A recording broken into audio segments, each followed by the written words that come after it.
You asked an incredible question that I've never answered before, but I will give you the answer, even though it's kind of embarrassing. And also, none of this is a flex. My name is Jeremy Kirkland, and this is Blammo. Oh boy, we got the sneaker don, the tea collector, the comedy genius, Mr. Ben Schwartz. He's an actor, a comedian, a writer, a director, a producer. Geez. We get into Ben's origin in comedy, from his days in New York's comedy circuit to today, or in his words, he's worked literally every day since October 2020. Ben also talks about collecting Air Jordans and his passion for vintage tees. Plus, we get an exclusive, never-before-heard story involving typewriters that you do not want to miss. It's Ben Schwartz on Blammo. Let's go.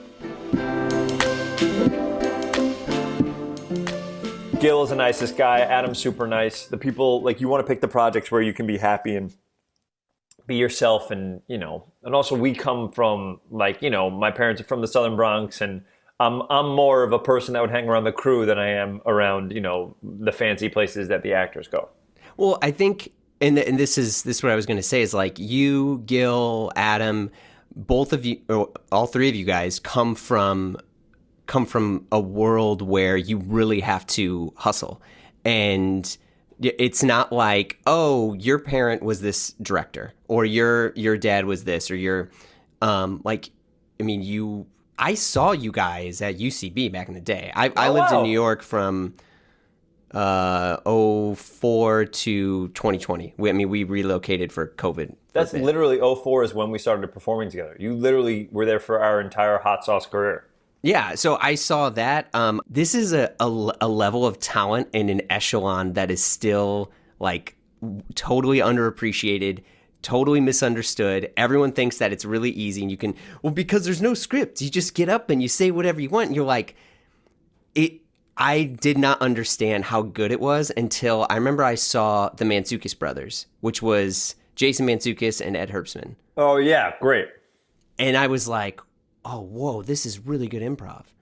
And then, you know, and then there was like Connor Ratliff, who also, he came on. Love Connor Ratliff. I am obsessed with Connor. Has he done this podcast? Yeah, Connor's done this. I love him. When I heard the first episode of Dead Eyes, which is, sorry to talk about another podcast on your podcast. You're fine. When I heard that, he did one episode for Earwolf, and then that was it. That was all I gave him. So I literally called Jake and Amir, who own HeadGum, and I said, this is Connor. You have to put his podcast on your network.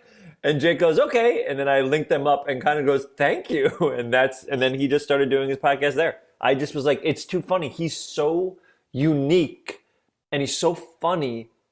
I love rooting for those people. Those are the people, like, there's a gentleman named Jim Santangeli and Nate Smith. I think they're absolutely hilarious over there. And Connor's always one, and Gillo's area is the one of all of them. Yeah. That you just, like, you know, you root for and hope that they get the success they deserve. But that, I mean, and that's you guys. And in full disclosure too, Connor gave you mad props on your episode. He's like, he's like, because we talked about Dead Eyes a ton, and he was like, this would not happen if it wasn't for Ben Schwartz. He's like, Ben made this entire thing happen. You know what's so weird? During the quarantine, there's this app called Marco Polo. Have you ever used it? Yeah. So by the way, I didn't find out it was like for like it's a 13-year-old app. I had, like, it's made for children. I had no idea. But what it is you send, like, videos to each other, and I'm on set so much that I've been filming since October, and I can't pick up my phone. And so it's like, it has been a godsend. It is the way that I have conversed. So Connor and I have talked almost I'll say probably 3 times a week on this app for this entire thing. And I was friendly with him before, but have become very good friends with him. And same with a bunch of people, that's the way that I'm able to converse. And it's like lovely because I don't have to check it right then. You know, if I don't have service, I can check it that night or the next day, and we go back and forth. But Connor is that guy that I've talked to so much during this quarantine, that I know so much about him now. Because it was hard to, like, it's such a nice way to connect and feel connected in a place that is so thrown, like, we're all disoriented by not being able to see or touch each other. Yeah. And I think too, like, all of you guys represent a humor that is extremely transparent in your life, in the sense that, like, there's there are these kind of like different like levels of comedians or like branches of comedians into which a lot of times like where they would go to for their source was like much more transparent. Like Connor's, like I remember seeing improv shows of them and he was already referencing like, you know, being fired by Tom Hanks. Like that was like a bit, you know, that he would do. And it was like, no, this was his life. And so I remember feeling weird at laughing at some of these things. I'm like, I don't want to laugh at a dude getting fired.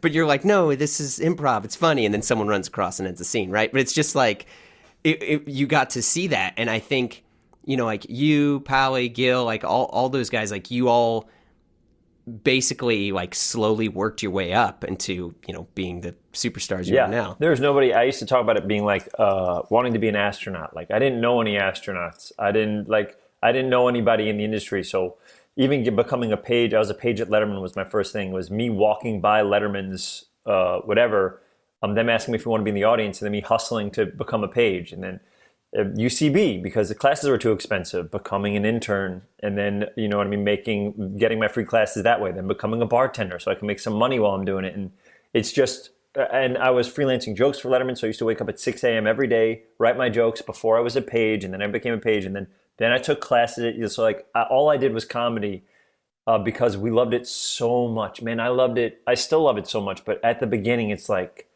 you can't believe that you get to go out and make people laugh, and you're trying so hard to get better and try to get a crappy commercial. You're trying so hard to get a crappy commercial so you can pay your rent. And those two, we found each other when the three of us found each other, we were very, very close. But it was like, thank goodness, it was like, you know, it all just clicked all of a sudden. We all wanted to do the same thing, and we all had similar versions of what we thought was funny, and we had the best time. I often think about favorite moments in my life, and doing comedy at the beginning with those two guys is one of the highlights of everything. When I think about joy and think about like messing up and, you know, trying so hard to make people laugh and just laughing till we cry, that's it. You were around for us failing over and over again until we slowly got our voice and started to learn how to be a team.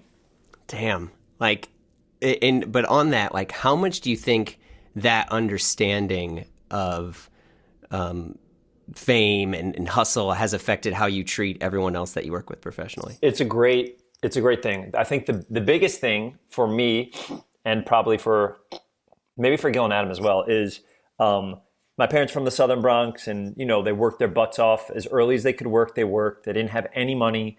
And then they had enough money where we were able to move to northern Bronx and Riverdale, which is, you know, very nice. Mm-hmm. And then we were middle class all of a sudden, which was incredible. But their work ethic never stopped. So like I watched them and understood. So I was working illegally without working papers before I was allowed to. Like, and then slowly then I worked at Athlete's Foot, which is one of the random things that I was like, man, like I talked to Adam a little bit.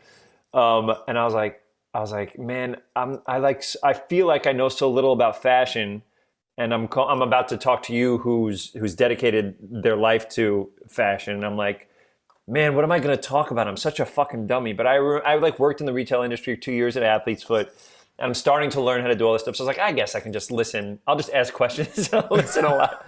But so that hard work ethic was ingrained in me. So when I started to get jobs, I was asking questions and learning. I remember, to bring it to fashion a little bit, my first regular job was as a lead on a J.J. Abrams and Josh Ream show called Undercovers.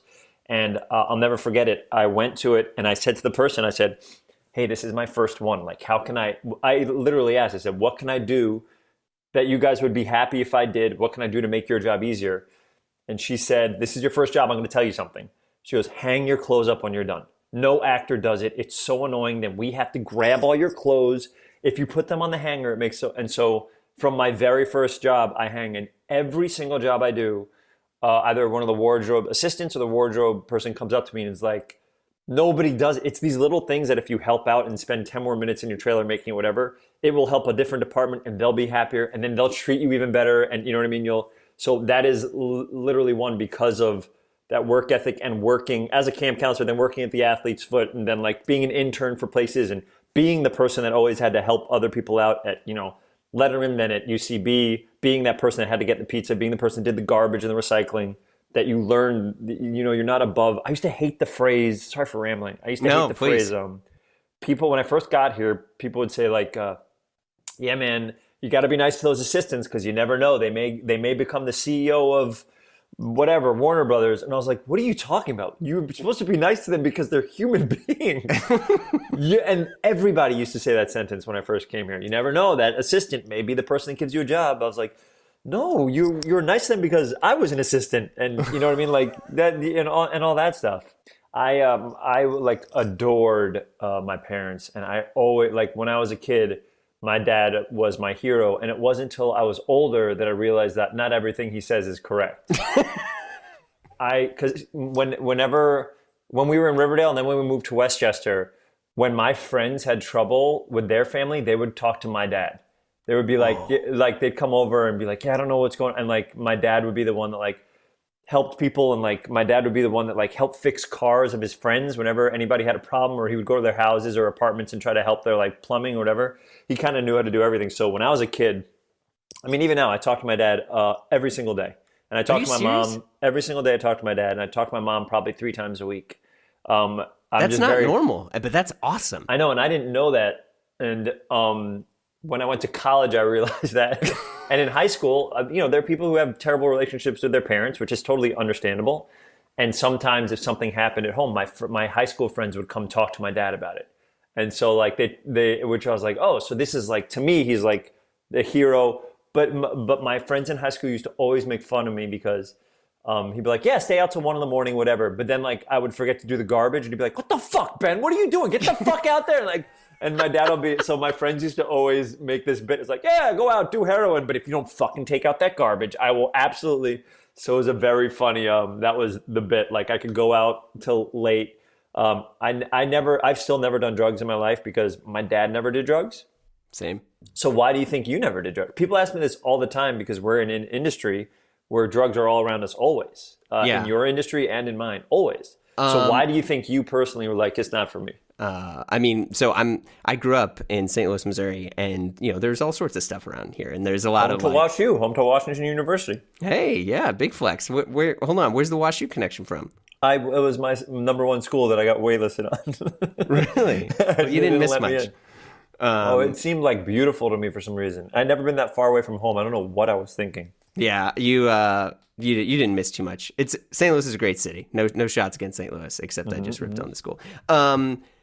And they were all all my buddies were doing stuff, and I was like, I was like playing guitar in youth group, and I was like trying to play shows and writing songs that I thought were really like, I don't know if you ever have this, but like you ever go back and look at like creative material that you made, and I know exactly what you're going to say. And I was like, I was such a fucking idiot. I was like, I wrote a song that I thought was super, super smart, and it was basically just like the Iliad and the Odyssey, and I wrote a song called I'm King Priam, and like all these things that I thought I was so fucking cool. I did like when I look back at old Hot Sauce stuff, which is that group with Adam and Gil. Yeah. Like when we were doing it, we got like invited to the Montreal Comedy Festival. I was like, man, we're playing it so real. And then I look back at the sketch, and it's us being like 3 Fozzie Bears, being like waka waka waka, and like all of our movements are so broad because we're so excited to be doing comedy for the first time. And then like you learn as you get older to like you can be funny, and you don't have to be like Ace Ventura every time. You can also be the number 23 or Truman Show. Yeah. So it's like, so you kind of like learn to play with those levels, and it's being confident enough in your comedy, being confident enough in, not narcissism, but being confident enough on stage that you could kind of like play different levels as opposed to whatever. And I remember I watched an old sketch of ours from a long time ago.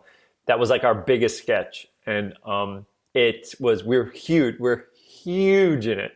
And I felt that I was like, oh man, that's crazy. Yeah, it's gnarly. By the way, I hope you're realizing that the show might be about fashion, but no one ever talks about fashion. I'm down for everything. I'm so happy how kind you are. I could talk to you for a very long time. Well, I could be very happy and comfortable for as long as I have until the next thing. Yeah, well, I appreciate the generosity there. I am also ready to be challenged and talk about fashion because in my entire career, nobody's ever asked me anything, so I don't even know how I would answer things. And my understanding is someone like you would have questions that would find answers in my dumb brain that you could use to turn into smarter sentences. Yeah, wait, so am I going to punch up Ben Schwartz? You're going to find a way to get answers that make me sound like I know about fashion when I clearly do not. I know the things I like and whatever, but... There you go. Welcome to fashion. You do realize that is the point of it. It's just having a stronger opinion. That's true. I guess that's kind of like art also. Any form of art, right? Yeah. I mean, fashion... I mean, look, this is fashion. I didn't even plan this. Yeah. Yeah, I mean, I saw you got that. I pointed to a naked picture of Jeremy, by the way. For people that are just listening to the podcast, I said, this is fashion. It's a naked picture of Jeremy with the American flag on his cock. This is true. That was my moment. Patriot. All right, so you didn't get into drugs because the idea what you were saying about high school and watching your friends, I had that too. I was a nerd. I was in chorus and in madrigals and in all county chorus. I did all the nerdy ones. I was very high voice. I was like a soprano for a while before my voice dropped. And one of my best friends, we had to go to something for a show, right? I forget where it was. I feel like it was Disney World or somewhere near Disney or something like that. And he took acid and like did all these like drugs that I would never do. And I got to watch him do it. And I think say the things that if you like nowadays, if you Googled like acid, like he'd be like, oh, the walls are breathing. And now like every article about acid says that's what happens. So it's like, so I was like, oh, I think this guy just heard from his brother what happens when you take acid. He was faking it. No, I'm sure he will. I'm sure he wasn't. But I feel like when you kind of in your head know like this is the stuff that's like if you take this drug, this is what happens. He was saying those, but I watched my friends smoke a bunch of weed and do those type of drugs, and I was like, not for me. I was so afraid it would lead to something bad too. I was afraid that I'd love it, and I was afraid that it would lead to something bad. That I was like, I don't need it. I'm trying alcohol. Alcohol's fun. I'll do that. And so that was. And my dad didn't do it. My dad had never done drugs, so I was like, my dad didn't do it. I won't do it. I didn't have my first drink until I was at Dave & Buster's in Times Square at age 21. And do you remember what it was? What was your first drink? Yeah, I had a Newcastle, which is still probably my favorite beer. Yeah. Newcastle sponsor the pod. Yeah. It was. I can't wait for you to get like a big Newcastle or Smithwick's or a Guinness. Like, yeah, it would be very funny if you were also sponsored by Designer Drugs. If like afterwards you're like, sorry, I have to do this ad. Molly, try Molly. It really messes you up. Anyway, you guys see these new culottes? So I went through about 60 hours of Ben Schwartz interviews. Most of. It's funny because my wife was like, she's a huge. Sorry, can you say it like Borat? If you're going to say my wife, can you just say it like Borat for me? Sorry, Jeremy. There's no reason. There's literally no reason for you to say it normally. My wife. Thank you. Keep going. Okay. When I was talking to my wife and I was telling her about, I was like, oh, yeah, I'm going to talk to Ben Schwartz. And she was like, I listen to every year his Comedy Bang Bang. You have to listen to it. It's the best things ever. And like, I would always listen to Comedy Bang Bang and get really frustrated because everyone was always in character. And I was waiting for someone to have their like Terry Gross moment and be like, by the way, I wish I had a better relationship with my dad, or some sort of. And I'm like, damn it, they're still in character. And so I like dug deeper and deeper. And next thing you know, go through the Marin interview, go through all these things. And I was like, oh my God, this is great. I was like, he's never talked about fashion. In my life. But you're a huge Jordan collector. I love Jordans. But these are the things that I love. These are the things that I hunt. I like collecting things. Like I have a wall here that's like anything I've ever done, I take a prop from. Oh. So like everything everything Parks and Rec, Entertainment 720. I got a whole bunch of Entertainment 720 stuff, and I have House a Lot. Everything I've done, DuckTales, I try to take something because I like collecting stuff. So for me, I collect animation cells. And the other thing I like to find is vintage T-shirts. And that is the one thing I can actually talk about and know a little bit about. But for me, I'm not wearing one now, but for me, it was like, it started with like trying to find those old Disney shirts because I loved them. I thought they were so cool. And then it was like, oh my God, you can get a Stevie Wonder tour shirt from when he was touring for whatever. But those are like so, when I spend too much money on something, I become too precious about it. Do you know what I mean? And then I'm not wearing it like I want to wear it. Like, when I buy Jordans, I wear them. I don't, there are people that wear them and then put them in like a nice box for a while. Do you get one to stock, one to rock?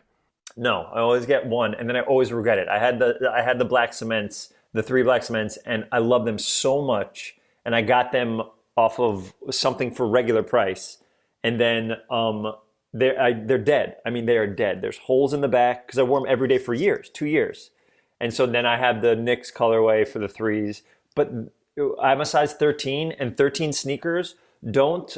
You can get the same exact sneaker in a 13, the same exact one in 13, and one will feel different than the other, which I know happens in some of them. But the bigger the shoe gets, when I was working at Athlete's Foot, I started to realize that the bigger the shoe gets, the harder that it's going to feel exactly like you want it to feel. But the threes, to me, are the most comfortable ones. So for me, those Jordans are really fun.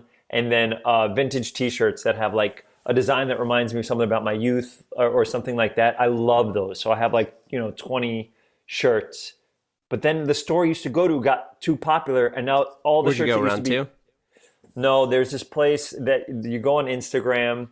You go on Instagram and you have to DM them, and then they open up the store for you. It's a very like shishi whatever. Do you go as your real handle? Like, do you flex the Ben Schwartz card?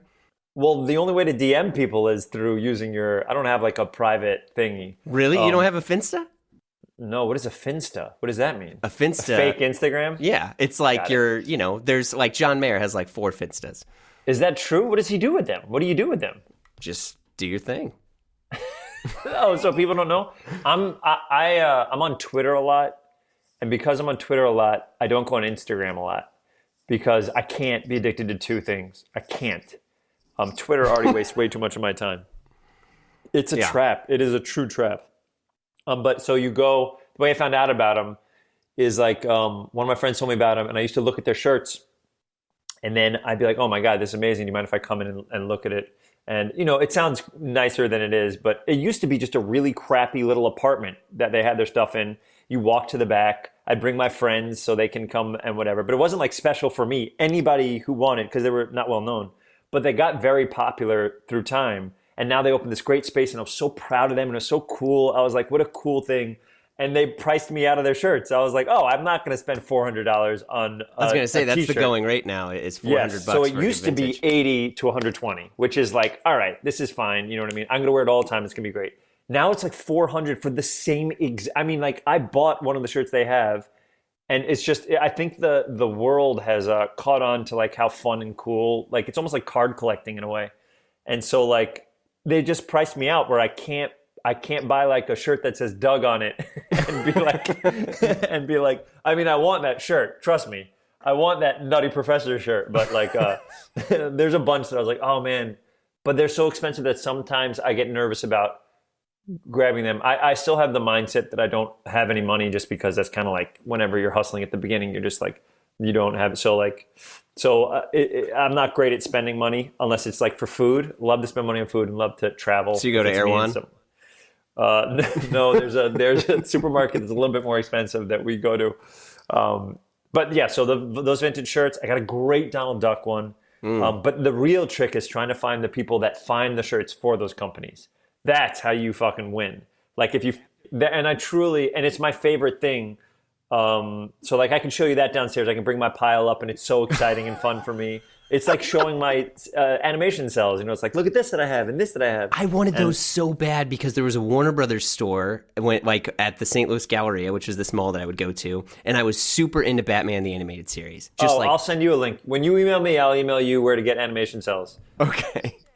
I'm so tired of I like record. I do a lot of voiceover work. So downstairs I have like, I mean, it's very janky. It's in my closet, and it's like, I have like a not a curtain, like a comforter on a little stand behind me, but I have a nice mic and all that stuff. So, but we're just rolling through thingy. So I was just up here. I apologize. But I don't remember what I was talking about. It was probably about your Molly addiction.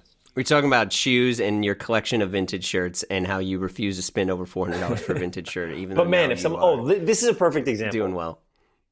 Okay. And I'm going to get better at this. I know I'm going to get better at this. It's me not being good at... I'm better at spending money on other people than I am myself. I bought my dad a computer the other day. And for me, it would take me like 3 years to buy a computer, so whatever. But I'm good at buying things for other people. But good for you. Yeah, that's for some reason for myself. I don't know. Must be... I got to talk to my therapist about it, I guess. This is a perfect example. So we're doing this tour right now. Okay. I mean, not for this. This is just for us because you're a good dude. But it's like... for for Flora and Ulysses, which is a movie's coming out today, and it's a Disney movie. And I like Disney stuff, and I like Disney whatever. And Gucci has a Disney line, which I found out because I have a stylist who's lovely, and anytime I can look out for this, her name is Sonia Young, but she's lovely, and I'm happy that I get to chat about her because she she'll get me this jacket and stuff like that. But and the best part is I can give her money during quarantine because all she does is she'll send me like a box, and then she'll be in her car. I'll put something on. She goes, "Great." I go, "All right, take care." And she's just cool, and I trust her because I know I'm not smart enough to pick out. I'd pick out the same 3 things I have. But so she sent me this shirt that had Mickey in it or whatever or something, and I was like, "Well, what is this?" She's like, "Oh, there's a line. Gucci makes a Disney line." And I go, "Are you kidding me?" And then I found I literally play Dewey in DuckTales, and there's one that has Huey, Dewey, and Louie as the old versions of themselves in a line, and it's so cool. And it doesn't scream Gucci, which I feel uncomfortable if the brand is being screamed somewhere on my shirt.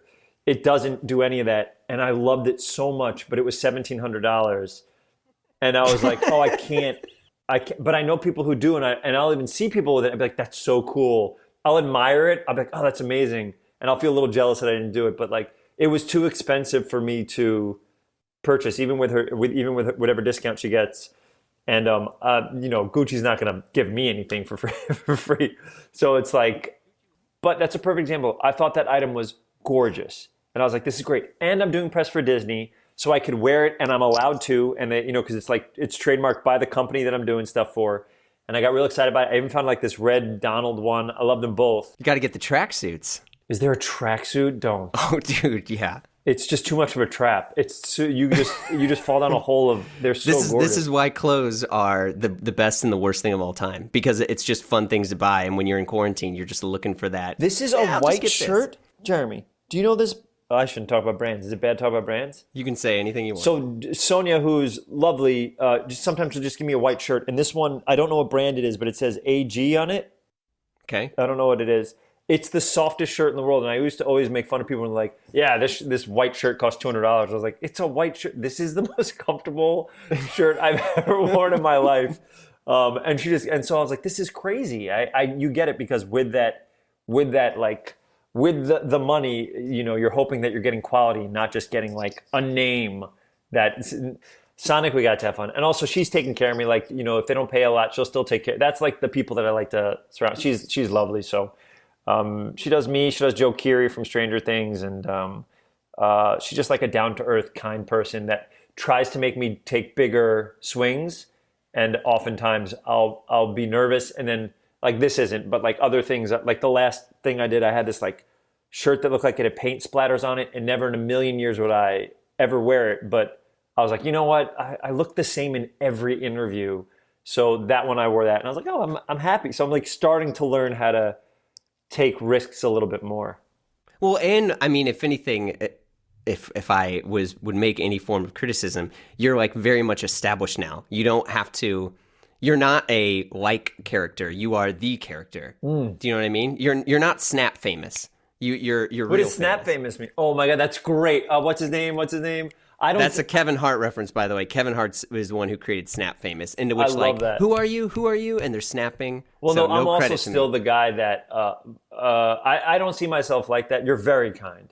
I don't see myself like that, but when I first started, one of my favorite things ever was I was walking down Manhattan, and one of my favorite things, I was already been in LA, probably been in a couple things like House of Lies and Parks, and House of Lies is a show with Cheadle and Kristen Bell on Showtime back in the day, and oh yeah, which had a great wardrobe person on it. We had the best suits. I was always in Hugo Boss or Paul Smith, which I love a Paul Smith suit. So I'm walking down. One of my favorite things about being in Manhattan is walking and having earphones in and listening to music and feeling like I'm in my own little movie. I could walk, the length of Manhattan if I had the right hip hop and R&B soundtrack in my ears. And so I'm walking, and a guy looks at me, and he's got headphones in, and he goes like this. He goes, TV, and then keeps moving. And I was like, yeah, that's about right. You know that you've seen me somewhere, but you don't know who I am exactly. So I think I probably am this a little bit. Or they'll be like Community, right? Or The Office. They're close. They're almost where I've been, but they haven't quite been where I've been. Yeah, because, that's the thing. You, especially with Parks and Rec, those are shows that people have on as like before they go to bed every night. Like that's like millennial Cheers in a lot of ways. It's a great line. Yeah, and also it's like it's kid friendly. So like a bunch of my friends' kids are now like they're like, hey, my kid wants to FaceTime me real quick just to ask you a question. And I was like, oh, this is crazy that like 11-year-olds and 12-year-olds are watching this show. And it makes sense because it was on NBC, I guess, and there's no curse words in it, and the parents have already watched the episode, so if there's something weird, they can say something. So you're right, it is a very digestible, because it's such a positive and female-friendly show, and like so positive. She just wants everything to go well, and she wants to work her butt off, that it's not like you're watching Dexter, which is very dark. And you tend to play characters who people like only want to root for. I try to make... Anytime that's one of the things I try to do. If I get like John Ralphio on the page isn't very endearing, but I was like, if I play him like he thinks he's nailing it, he's trying his best, and every time he's doing something, even when the audience knows that's a mistake, he thinks he just crushed it. I was like, that's endearing. I want you to like him. You think he's kind of a douche, but also like him. And I try to do that with a bunch of my characters because I think that's what it is. Nobody ever thinks, they're not trying to be a douchebag. They don't, a lot of times people don't think they're being a douchebag. They think they're nailing it. And I love playing that arrogant idiot. I really like playing. But then I played it too much and I took a piece away. And then we just did this show.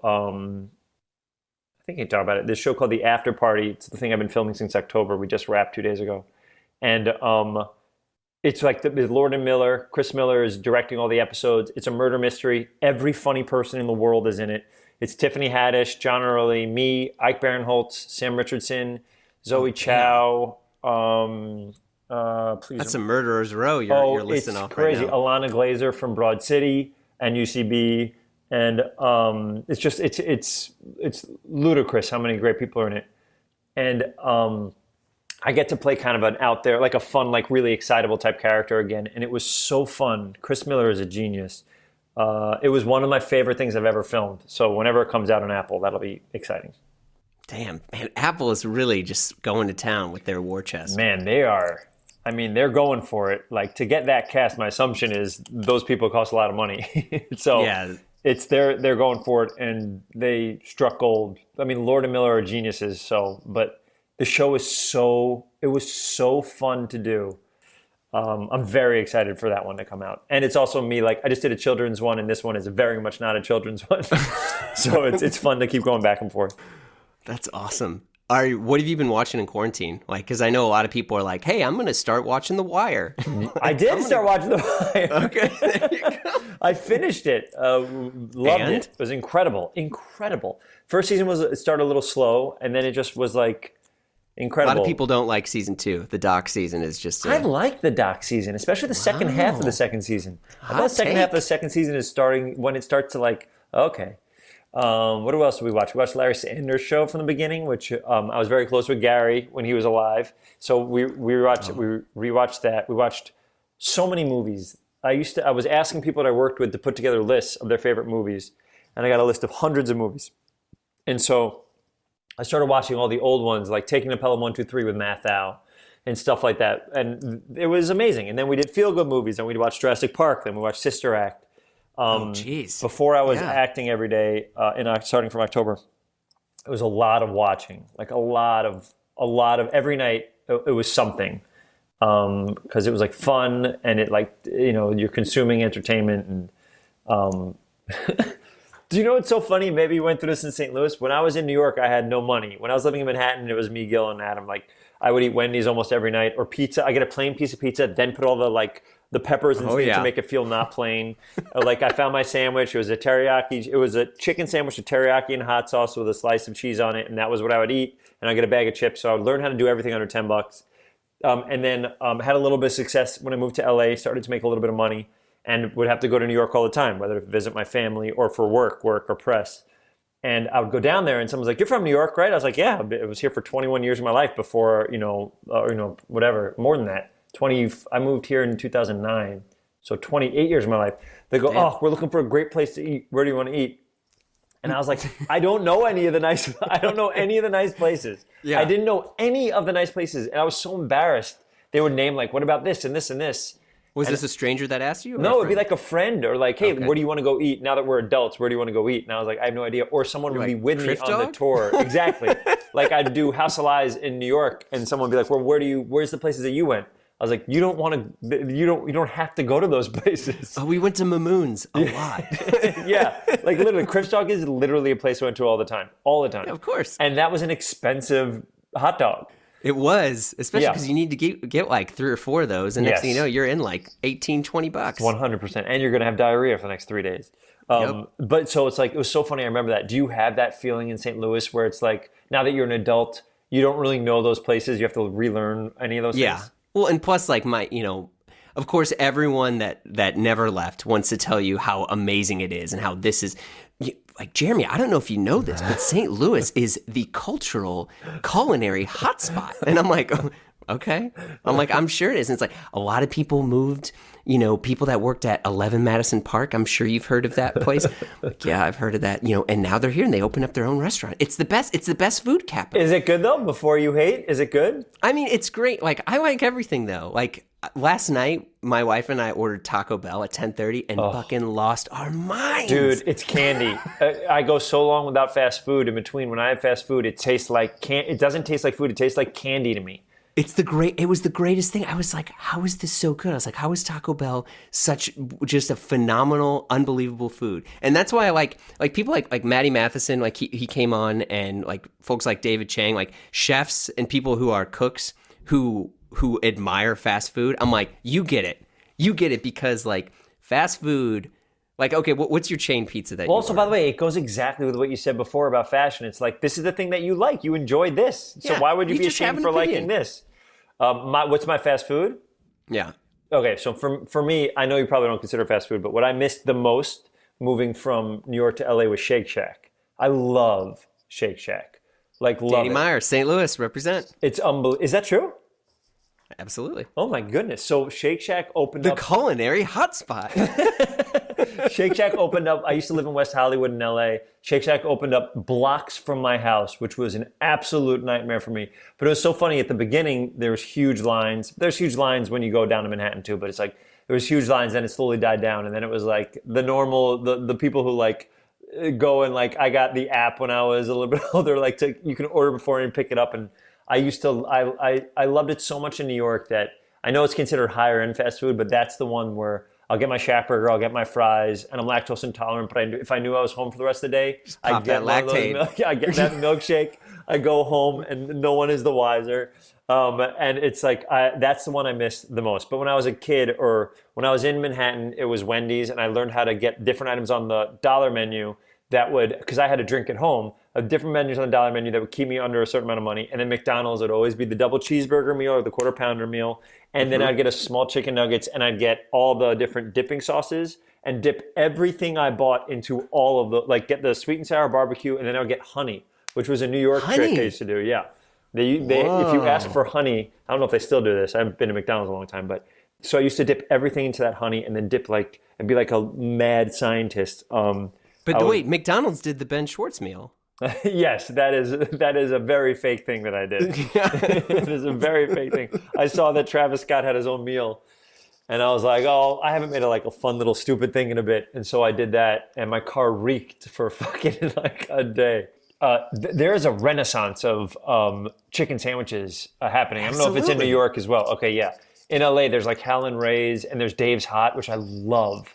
Those are my little fun Postmates things. LA's got such good food. Like unbelievable. Really I'm going to tell you, it's the culinary. It's the culinary capital of the world. It's true. LA, New York, but also I tour with Thomas Middleditch all the time, and so anytime we go, I try to find a spot beforehand because I love food. So like Chicago has insane food. There's a place called Girl and the Goat that I love. Okay. All these places. Hey, you are in on it. Oh, I can give you a list if you ever go touring, like, because I've been touring. For me is like, Thomas has his own plane. Thomas learned how to fly. So Thomas flies himself in a tiny little plane, and he wants me to come with me, but I know that's how I die, so I never go with him. So I'm by myself on the plane, and then I get an Uber to the thing. I'm by myself on the plane. I get an Uber to the hotel room. So it's very lonely until I see Thomas when he lands. So I find my little ways. We always go to an arcade after a show. Like I'll say 70% of all of our shows, after our shows, we're going to a local arcade to play because him and I love that stuff. What's your arcade game?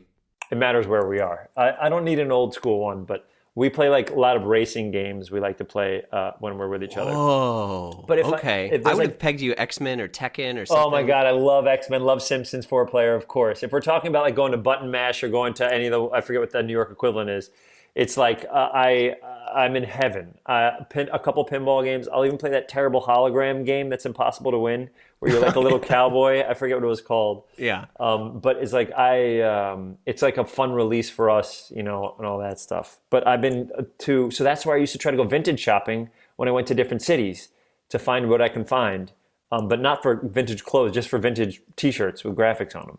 Man, I got you covered. I got Yanni shirts. I got Kiss shirts. I got Eat My Shorts shirts. Oh, my Simpsons collection is beautiful. Yeah. I got a GAC shirt. What's GAC?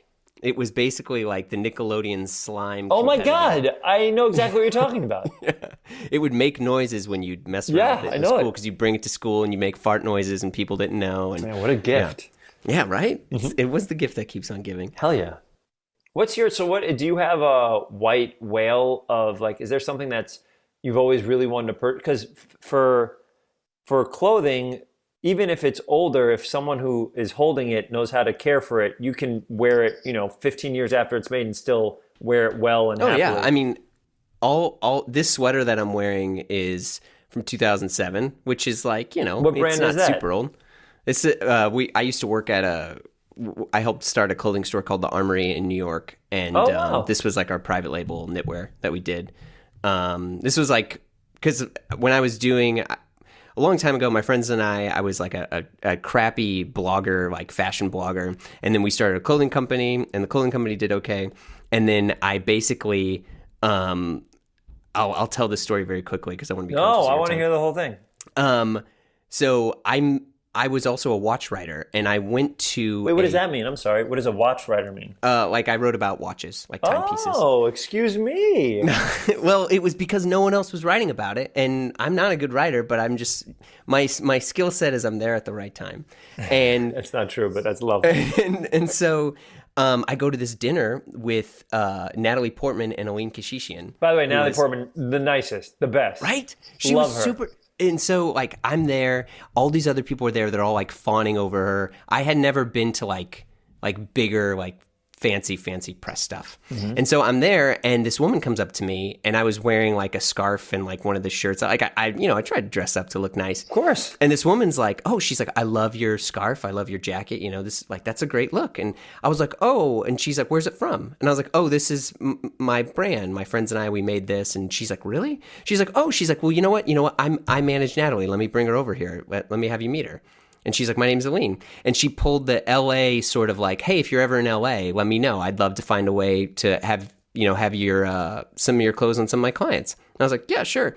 And I didn't realize this, but like she manages, still like Jennifer Aniston, Orlando Bloom. Oh, like, wow. She was like one of the founding people at like Burlstein Gray, and then she left, and now she runs Lighthouse Management. And so just from your outfit, which do you think it was rather exceptional that day or no? No. I think, to be honest, it was because I was in the corner of the room where no one was talking to me, and I looked like an idiot. And it's funny because I found we have these stupid Google Homes in our house, and it showed a photo of me and Natalie Portman, and I'm like, look like such a jughead. And it was like, what are the last pair of COVID kicks you bought? Oh, okay. First of all, the sneakers app is not very kind to me. Let that be known.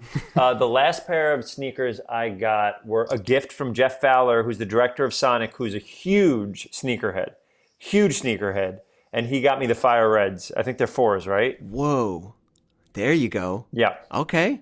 And he got them all. He got one pair for himself off the sneakers app, and then he got a pair for me as a wrap gift for him. He's a huge Star Wars guy. Yeah. As a wrap gift for him, I found this gentleman that makes custom toys. Death by Toys is the account, and I got them to make an old Kenner action figure that looks like Jeff, and I got him to put it in a Star Wars case and seal it, and that guy did an incredible job. So I gave him that, and then he loved it, and then he got me those sneakers because he knows The Fire Reds, I just missed out on the sneakers app. But that's a lot. Oh, I guess I bought a pair of Simpsons sneakers from Vans because I love the Simpsons, but I haven't worn those just because. Yeah, but I had the Fire Reds are the last ones I got. You were at a basketball game with Billy Crystal, Adam Sandler, and KG. Well, listen, I was at a basketball game with Billy Crystal. It happened to be that Adam Sandler and Kevin Garnett were sitting next to us. But because I did a movie with Billy and I became really close to them and I love him to death. So he'll take me to whatever. But the funny part is I played basketball with Sandler maybe 5 times, maybe 4 or 5 times. Once or twice at Gary Shandling's place. And then I was filming House of Lies at Sony. And he would just play on the court there, at Sony. So I would go shoot around in between, like if I had time, and he'd be there playing. Dude is a good basketball player and works. The thing I couldn't believe is that was a time when he's like getting paid 20 a pop for movies, and he's going hard. Like I'll be guarding him and he's bashing. I get afraid to really play hard when I'm filming because if I turn my ankle, then I screwed over everything.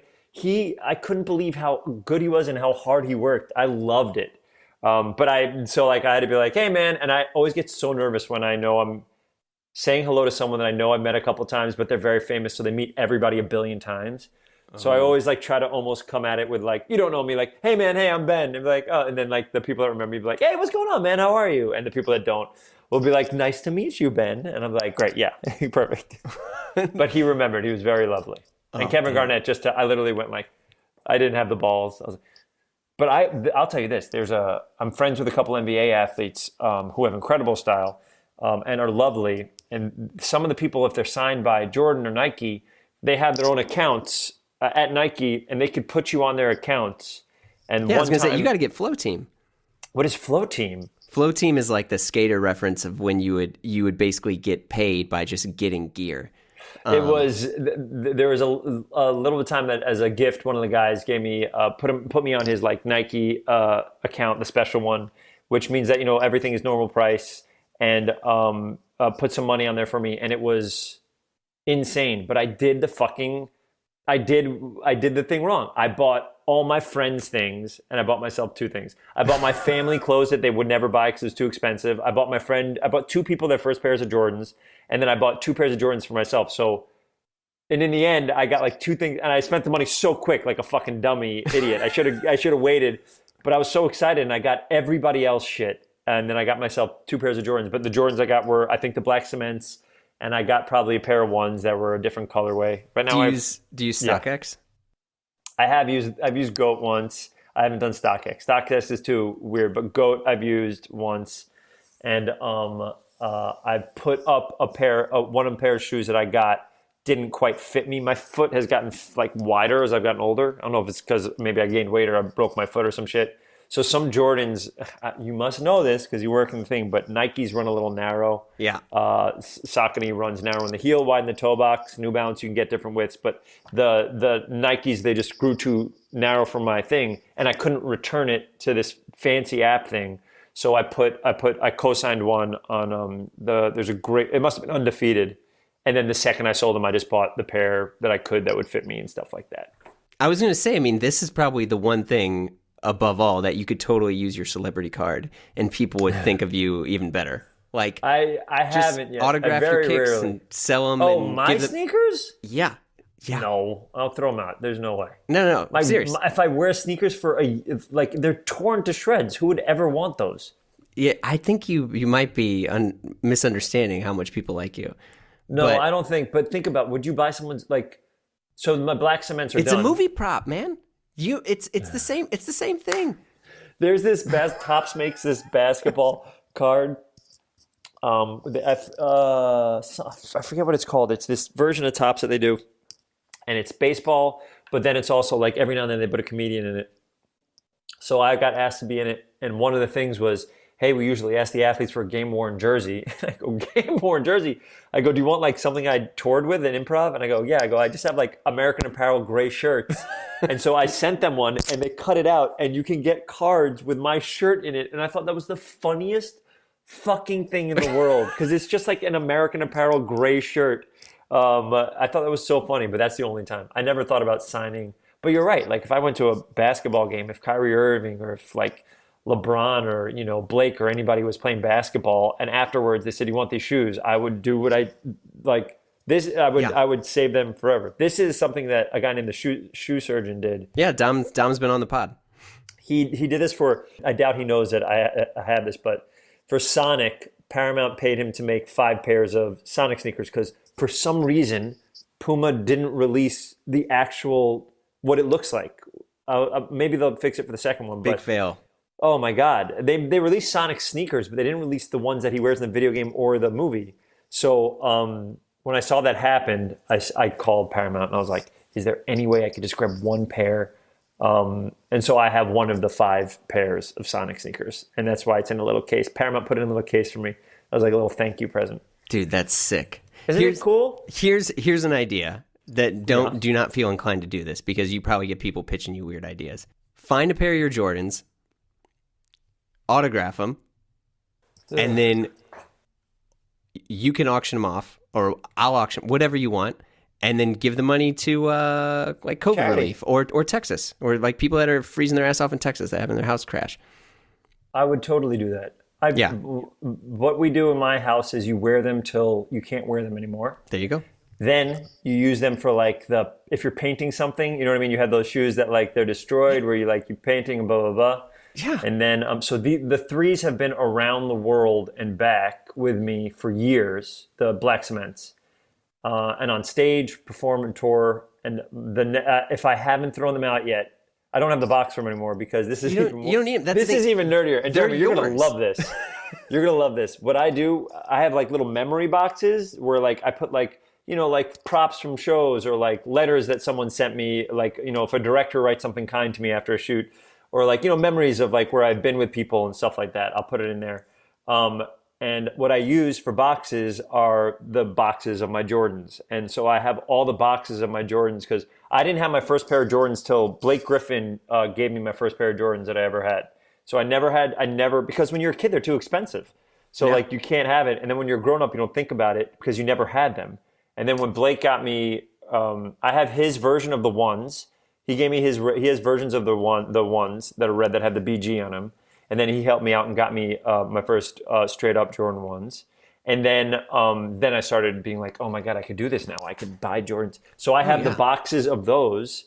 And that's where I put all my memories in. So downstairs from the past, whatever years of my life, it started with old Timberland boxes because they were big. And then it started to become all my basketball sneakers. So I don't have any of the boxes because I use them for memories. But if you want to figure out a way to do this, yeah, sure. This is the last question I want to ask because no one talks to you about this, but you subtly mention it here and there. How did you get into typewriters? Oh my God. By the way, that's one of 2 that I own. Yeah. So, oh my God, you asked an incredible question that I've never answered before, but I will give you the answer, even though it's kind of embarrassing. And also, none of this is a flex. Let me start this story by I don't mean to brag. And the people that I'm about to mention, I'm assuming they'll be fine with me chatting about it. So it was my birthday 3 years ago. Mm-hmm. And J.J. Abrams, who I did that TV show with, who's lovely, one of the things he uses, it says American Typewriting Company on the outside of his thing. It's almost like a hideout where it's cool. Where you think for you're Bad going into Robot. that. Yes, and then you go into Bad Robot and it's gorgeous. I'm very close with J.J. I think of him as a prodigy, as an incredible human being. I love him. I wrote his son's college, the college recommendation letter. I love his family. I love him very much. Henry is his kid's name. He's like a little brother to me. I love him. So it was my birthday, and I really wanted a typewriter. And in his office, he has all these old typewriters. Never told this story before, by the way. So I'm assuming it's fine. And so I say, hey man, I want to get a typewriter for my birthday. I want to buy one. I don't want you to get me anything. I just want you to tell me where you get yours. And he goes, this is so weird. We've had them at the office for so long. I have no idea where we bought them from. Let me ask somebody if they can help out. And I said, okay. And I get an email from this random dude. And he's like, and I could see that JJ and him were going back and forth. And then he goes, hey, Ben. And so he goes, this is my friend. He probably help you get a typewriter. I said, okay. And the guy writes, he got this, weird email address. And he writes back, well, what are you looking for? And I said, well, I want to feel like I'm using an object the same way it was used 60, 80, 100 years ago. I love the idea of, the reason why I love typewriters is I'm using something the same exact way it was built to be used that long ago. I'm creating something that will create a unique thing, almost like a piece of art. I know it's not. We're writing stupid letters. Gil has gotten 30 letters. He's so sick of me. I use my typewriters a lot. So like I've written I pretend that I'm Gil from the future and the only way that he could correspond. So I have like old parchment paper to make it look old too. I've written as LeBron James to Amir Blumenfeld, like being like, hey man, I saw you said something mean about me on Twitter. Like I've written as like deceased celebrities before that Melissa McCarthy movie came out. And so so this person goes, what do you want? And I told him, I was like, I really want I want an old, cool typewriter that like, I don't need it to move a lot. I'm not going to be moving it around. I want to hear like, and I want to, and so nice. The dude was so nice. Never met this guy before. And JJ gets taken off the email, right? And he goes, all right, you got it. No problem. He goes, you know what? I actually have one for you. Why don't you come by my office? And then I look at the bottom of the email because it's been signed as T, and it was Tom fucking Hanks. Oh. And so I go to his office. Never met him before. He's maybe my favorite actor of all time. I go to his office. He wasn't in the office at the time, but he had left this typewriter with his wonderful assistant, Nicole. And in the typewriter was a letter from Tom Hanks explaining what this typewriter was, how I'll never need another typewriter. And then Nicole was lovely and said, I'd gone back and forth with Tom Hanks, barely knowing it was Tom Hanks. And then she said, yeah, you can respond also if you want to respond. So him and I have had a correspondence for years over letters that we wrote. And then he gave me paper to make this gorgeous paper. And then I have since bought my own typewriter since. But it started with me emailing JJ so I can buy my own. JJ put Tom Hanks on an email chain. I had no idea it was him because his email isn't tomhanks@gmail.com. Yeah. So I had no idea it was him. And he was so kind. And then when I found out it was him, I was like, oh my God. Then I went to his office and his assistant was lovely. And this exact typewriter was waiting for me with a letter from him in it. And she said, if you want to respond, here's the address. And he would love to chat with you. So I've been going back and forth with him for years, writing unique letters. And I've never told a public forum that before, but you're because you're the first person that has ever asked about my typewriters. You got the exclusive, Jack. And that's where we'll end it. Ben, thank you so much from the absolute bottom of my heart. You're the best, man. I'm so kind. I stupidly did very little research. I did it because you emailed saying you're friends with Adam. And then Adam, I've known my whole life. And then when he said fashion, I got a little bit nervous being like, what am I going to do? I'm going to waste this dude's time. No, you're great. And then I was like, wait for me to do, when we're doing press and I'm in, let's do it. And you literally emailed at the perfect time. And I was like, let's do it. I am so thankful that I did this. And anytime you want to chat and do this again, you have my email address. It would be my pleasure to continue dialogue. Thank you. I really can't thank you enough. It meant a lot to me. All right. Take care, man. Bye, buddy. You've been listening to Blammo. Our show is produced by Blammo Media. Our associate producer is Jason Schwimmer. Maddie Franklin is in your DMs and running our socials, and big boy Brendan Finn cuts it up and edits the show. Theme music is, as always, by the mysterious Breakmaster Cylinder. If you want to find us online, type in the old Google. And no, we don't make toys. You can find us on Instagram at Blammo Podcast. Do us a favor, leave a review on whatever app you're listening to us on right now, unless you're driving. If you can't stop and need all that hot content, join us on Patreon for tons of exclusive episodes, our private Slack group, merch hookups, and all the fun you can ever imagine in the entire world. I'm Jeremy Kirkland. I love you all. I'll see you next week.